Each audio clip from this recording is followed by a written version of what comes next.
Hello बच्चों, कैसे हो? गुड मॉर्निंग सभी को मेरी तरफ से।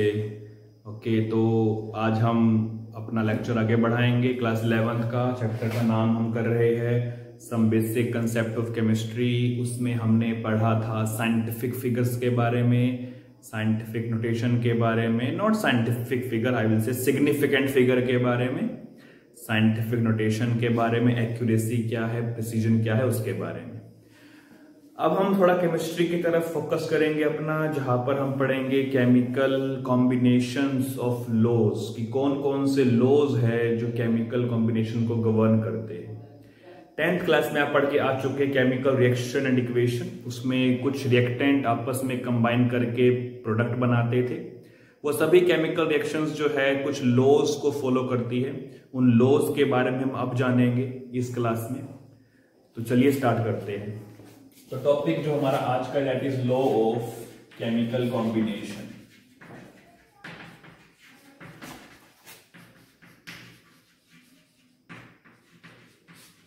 ठीक है, इसमें हम पढ़ेंगे कौन कौन से लॉज। पहला हमारे पास लॉ होगा लॉ ऑफ डेफिनेट प्रोपोर्शन।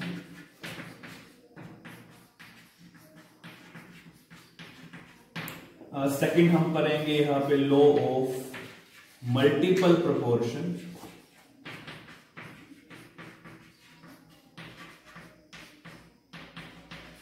हम पढ़ेंगे law of conservation of mass. ये लॉ आपने 10th क्लास में भी पढ़ा है।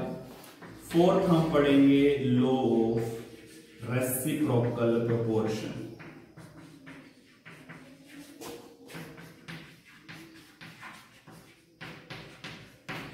देन हम पढ़ेंगे इसमें fifth Gay Lussac's law of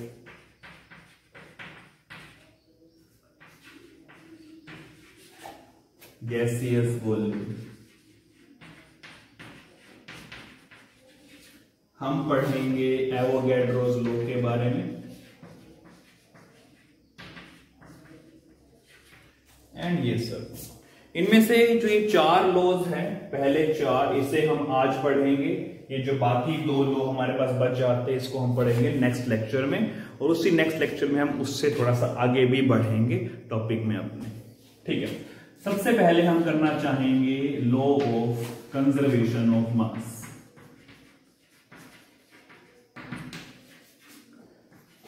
तो ये लॉ बात करता है कि matter can neither be created nor be destroyed. ठीक है, कि एक चीज को हम दूसरी चीज में कन्वर्ट कर सकते हैं, सिर्फ हम किसी भी नई चीज को बना नहीं सकते और किसी भी बनी हुई चीज को बिल्कुल खत्म नहीं कर सकते। जैसे मान लीजिए कि मेरे पास ए है, ए को मैं बी में चेंज कर सकता हूं, दैट इज पॉसिबल।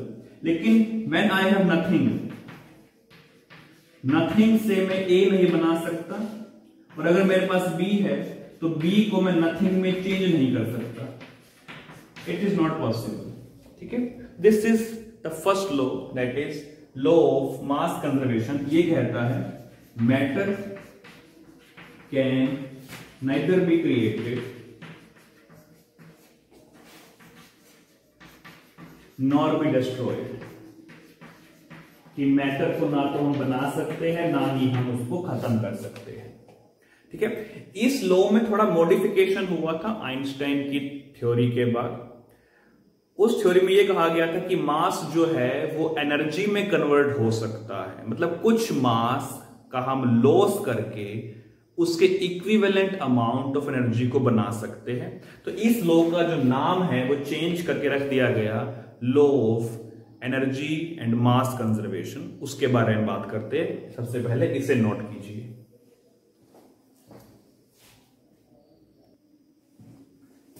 तो अब हम बात करेंगे law of mass energy conservation के बारे में। ये लॉ आइंस्टाइन की इक्वेशन के ऊपर बेस्ड है। वो इक्वेशन ये कहती है that E is equal to mc square, that mass can be converted into energy and energy can be converted into mass and vice versa.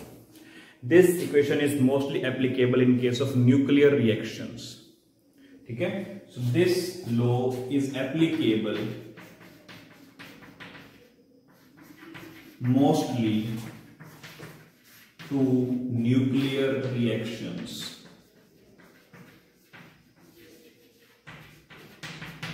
ठीक है, इसमें हमारे पास एक पार्टिकल होता है, उस पार्टिकल को हम एक बड़े पार्टिकल के साथ कोलाइड करवाते हैं, मुझे मिलते हैं कुछ स्मॉल पार्टिकल्स प्लस मुझे मिलती है एनर्जी।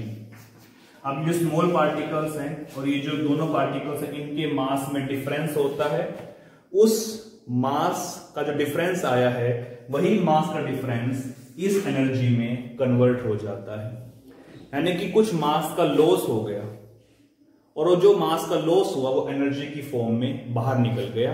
तो अगर मैं इसको कहता हूं m1, इसे कहता हूं m2, तो m1 माइनस m2 जो है वो इक्विवेलेंट है वही एनर्जी जो यहां पे प्रोड्यूस हुई है।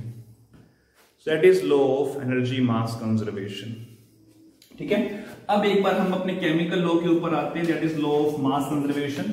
उसमें हमारा मास कांस्टेंट रहना चाहिए, वहां पर हम एनर्जी का ज्यादा लॉस नहीं करेंगे, हमारा मास जो है वो सेम रहेगा रिएक्टेंट साइड पर भी और प्रोडक्ट साइड पर भी, और इसी वजह से हम इक्वेशंस को बैलेंस भी करते हैं। जैसे मान लीजिए मेरे पास प्रेजेंट है H2, मेरे पास प्रेजेंट है O2, इन दोनों ने मिलकर बनाया H2O।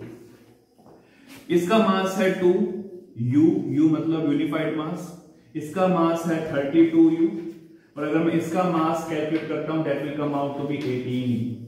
यहां पर टोटल मास है 34U और यहां पर टोटल मास है 18U, तो मास यहां पे इक्वल नहीं है।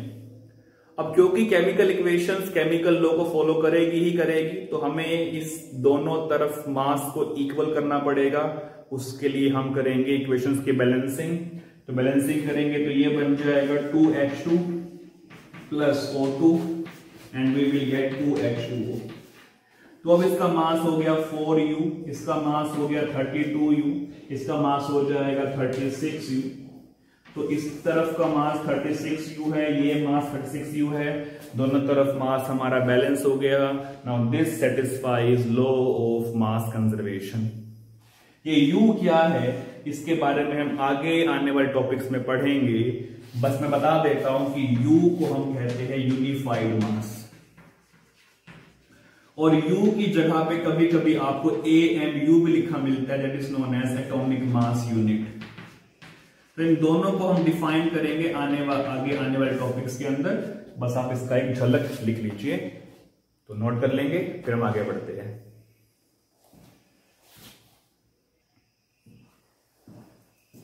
तो नेक्स्ट हमारे पास है लॉ ऑफ डेफिनेट या कांस्टेंट प्रोपोर्शन। अब ये लॉ क्या कहता है समझते हैं हम जरा एक बार। ये कहता है कि आपके पास दो एलिमेंट है, element A element B. Let's say मैं एग्जांपल ले रहा हूं, एलिमेंट ए है एलिमेंट बी है, इन दोनों ने मिलकर बनाया ए बी कंपाउंड। तो ये एलिमेंट था, ये भी एलिमेंट है, एलिमेंट एलिमेंट मिलकर बनाते हैं कंपाउंड। अब वो ये कहते हैं कि ये जो कंपाउंड बना है, ये कंपाउंड का सोर्स चाहे कुछ भी हो, चाहे इसका सोर्स नेचुरली हो, चाहे इसका सोर्स सिंथेटिक हो, उससे फर्क नहीं पड़ता। उस कंपाउंड में जो ए और बी है, इनके जो मास का रेशो होगा वो पहली बात तो होगा होल नंबर, दूसरी बात वो रेशो हमेशा फिक्स रहने वाला है, no matter what the source is.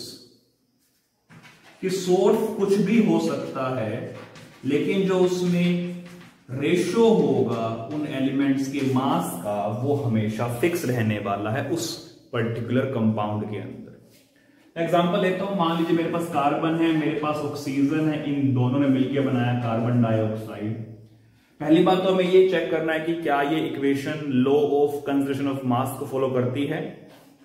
तो यहाँ पे एक कार्बन है, यहाँ पे एक कार्बन है, यहाँ पे दो ऑक्सीजन है, यहाँ पे दो ऑक्सीजन है, तो ये इक्वेशन फर्स्ट लॉ को यानी law of conservation of mass को फॉलो करती है।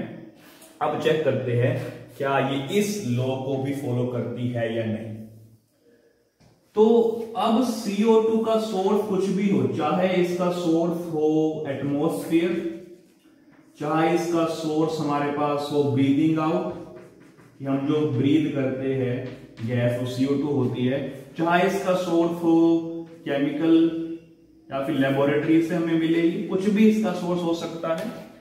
इसमें जो कार्बन और ऑक्सीजन के मास का रेशियो होगा वो कांस्टेंट होगा और होल नंबर में होगा। तो वो चेक करते हैं कार्बन ऑक्सीजन। कार्बन का मास होता है 12U, ऑक्सीजन O2 का मास होगा 32U, क्योंकि ऑक्सीजन का मास 16U होता है। तो अगर मेरे पास 2 ऑक्सीजन है तो इसका मास हो जाएगा 32U। ठीक है, इसको सोल्व करेंगे तो ऑन सोल्विंग सिंप्लीफाई करेंगे इसको तो ये बनेगा 3:8। तो 3 part carbon 8 part oxygen by mass आपस में कंबाइन करेंगे। अगर मैं इस इक्वेशन को, इस नंबर को और सिंप्लीफाई करता हूं तो ये कहता है कि 3 gram carbon will combine with 8 gram oxygen to form CO2।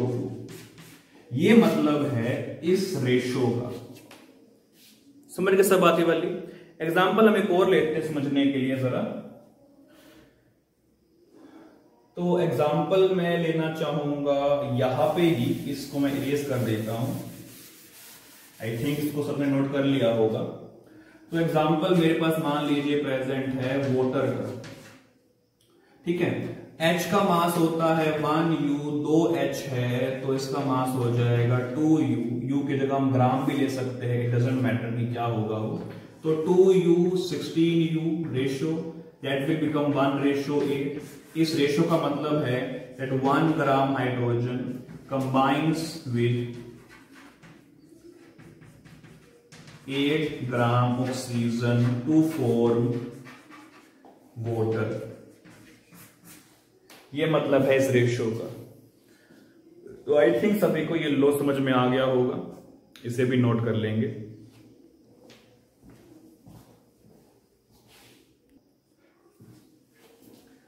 तो अब हम बात करेंगे लॉ ऑफ मल्टीपल प्रोपोर्शन के बारे में।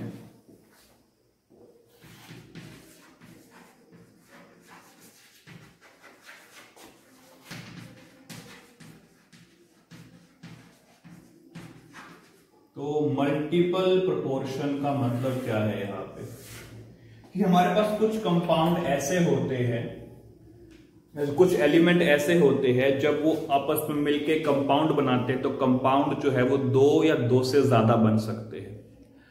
और इस लॉ की हेल्प से हम उन कंपाउंड्स के बीच में एक सिंप्लीफाइड रेशियो को एस्टैब्लिश करेंगे। That is the complete law. अब इसको लिखते हैं इन वर्ड्स। वो क्या है, व्हेन 2 एलिमेंट्स, लेट्स मैं 2 एलिमेंट्स की बात कर रहा हूं, combine to make more than 1 compound, and if we fix the mass of one element, then the mass of other element, या masses कहूंगा मैं, तो masses of other element will be in simple whole number ratio। ठीक है, ये हमारे statement है। अब इस स्टेटमेंट को सिंप्लीफाई करते हैं एक एग्जांपल की हेल्प से। मान लीजिए मेरे पास प्रेजेंट है कार्बन प्लस ऑक्सीजन, जब कंबाइन करते हैं तो मुझे मिलता है कार्बन मोनोऑक्साइड। सिमिलरली जब कार्बन प्लस ऑक्सीजन कंबाइन करते हैं तो मुझे मिल सकता है कार्बन डाइऑक्साइड भी। इसे बैलेंस करना बहुत जरूरी है, तो इसे बैलेंस करेंगे मल्टीप्लाइंग दैट बाय 2। तो ये बैलेंस हो गया, ये ऑलरेडी बैलेंस है। इसमें मेन बात ये है कि दोनों में एलिमेंट कार्बन है, दोनों में एलिमेंट ऑक्सीजन है, बट दोनों ने मिलके बनाए 2 different products, 2 compounds, 2 elements have formed 2 compounds, carbon monoxide, carbon dioxide. तो हमने बनाए मोर देन 1 कंपाउंड। अगर अब मैं इसमें एक एलिमेंट का मास फिक्स कर देता हूं, मान लेते हैं वो एलिमेंट कार्बन है, अगर मैं कार्बन का मास फिक्स कर देता हूं तो जो ऑक्सीजन के मासेस होंगे वो आपस में होल नंबर के रेशियो में होंगे। फिक्स कैसे करके वो देखते हैं। यहां पे कार्बन का मास 12 है, यहां पे कार्बन का मास 12 है, यहां पे इसका मास 16 है, यहां पे ऑक्सीजन का मास 32 है। ध्यान दे दोनों में कार्बन का मास 12 हो गया, 12 हो गया, तो अब ये मास सेम है तो इसको फिक्स कह सकता हूं मैं। फिक्स मास करने का मतलब ये है कि दोनों तरफ मास सेम होना चाहिए। अब ये मास फिक्स हो गया, अब मैं इनका रेशियो चेक करूंगा, that will be 16:32 and that becomes 1:2। That is my simple whole number ratio of the other element। समझ गए सब बात ये वाली कि नहीं? मैं रिपीट कर देता हूं। Carbon monoxide, carbon dioxide, carbon का मास 12, ऑक्सीजन का मास 16। इस केस में कार्बन का मास 12, ऑक्सीजन का मास 32। दूसरे केस में दोनों तरफ कार्बन का मास 12 है, तो ये मास फिक्स हो गया। फिक्स करने के बाद मैं इन ऑक्सीजन के मास को रेशियो में चेक करूंगा, तो जो रेशियो है वो कितना आएगा, 1:2। That is our law of multiple proportion. इसे भी नोट कर लेंगे।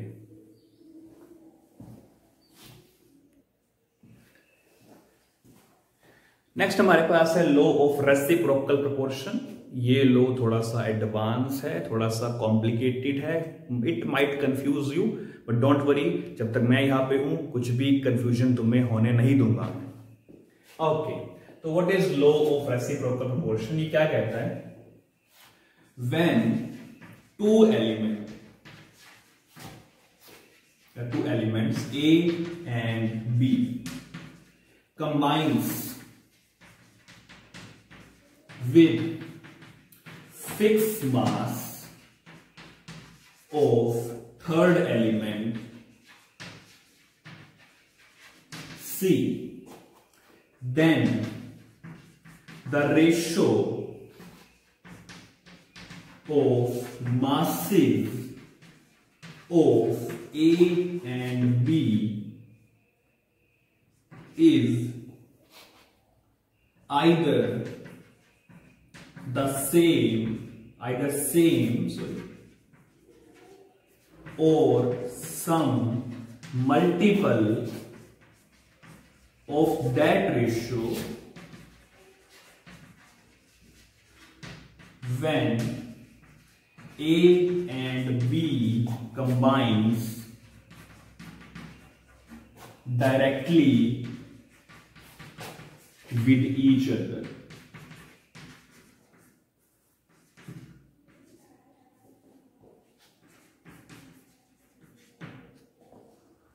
ये है हमारी एक बहुत बड़ी स्टेटमेंट। यहां पे क्या कहता है ये?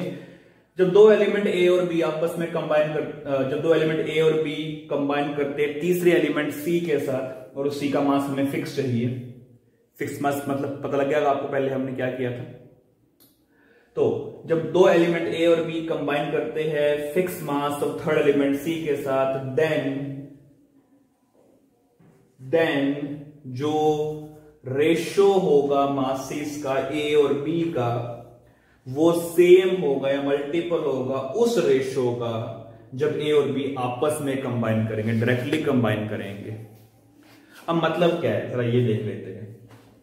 जैसे ये एलिमेंट सी फिक्स है, ये एलिमेंट ए और बी है, तो एलिमेंट ए ने कंबाइन किया सी के साथ, एलिमेंट बी ने कंबाइन किया सी के साथ। मान लेते हैं कि यहां पर मुझे मिलता है ए सी, यहां मुझे मिल जाता है मान लीजिए सी बी, और ये जब आपस में कंबाइन करते हैं तो मुझे मिल जाता है ए बी। ये कहता है कि इसमें जो हमारा रेशियो होगा, अगर मैं इसमें सी का मास फिक्स कर देता हूं तो ए और बी का कुछ रेशियो आएगा। मान लेते हैं वो रेशियो एक्स रेशियो वाई है। ये एक्स रेशियो वाई या तो मल्टीपल होगा या सेम होगा उस रेशियो के जब ए और बी ने आपस में कंबाइन किया। तो अगर ये रेशियो सेम है या फिर कोई मल्टीपल है इस रेशियो का, तब हमारा जो लो है वो सेटिस्फाई हो जाएगा। आई थिंक यहां पर थोड़ी कंफ्यूजन हुई होगी, इसे नोट करें एक बार पहले, फिर हम एग्जाम्पल की हेल्प से इस कंफ्यूजन को प्रॉपर्ली दूर करेंगे।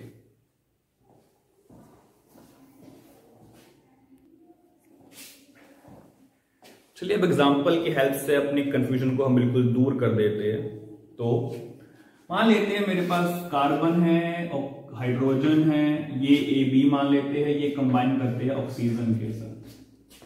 तो ऑक्सीजन, कार्बन, हाइड्रोजन, तो जब कार्बन और ऑक्सीजन कंबाइन करते हैं तो मुझे मिलता है CO2।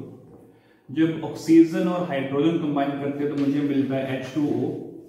ठीक है, पहले मैं इसमें रेशो निकाल लेता हूं, तो CO2 H2O।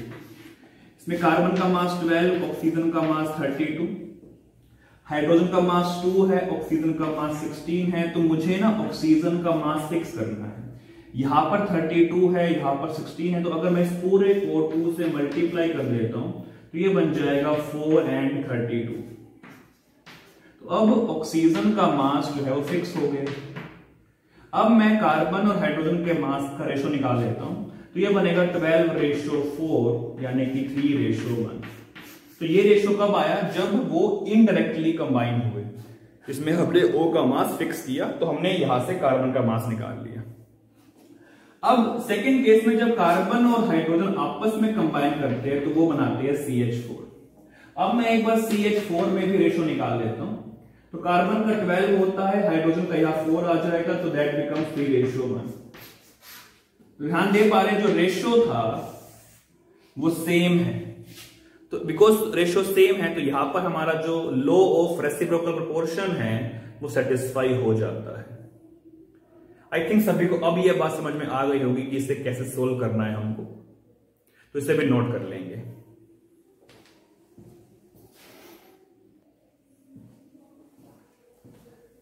तो आज के लिए हम बस इतना ही करेंगे, बाकी हम करेंगे नेक्स्ट क्लास में। बाकी हमारे 2 लॉ बच गए, Gay Lussac's law of gaseous combining volumes और एवोगैड्रोस लॉ। उसके बाद हम कुछ और टॉपिक्स पे आगे ध्यान देंगे। ठीक है, सो आज के लिए इतना ही। तब तक के लिए stay healthy, be safe and by two all.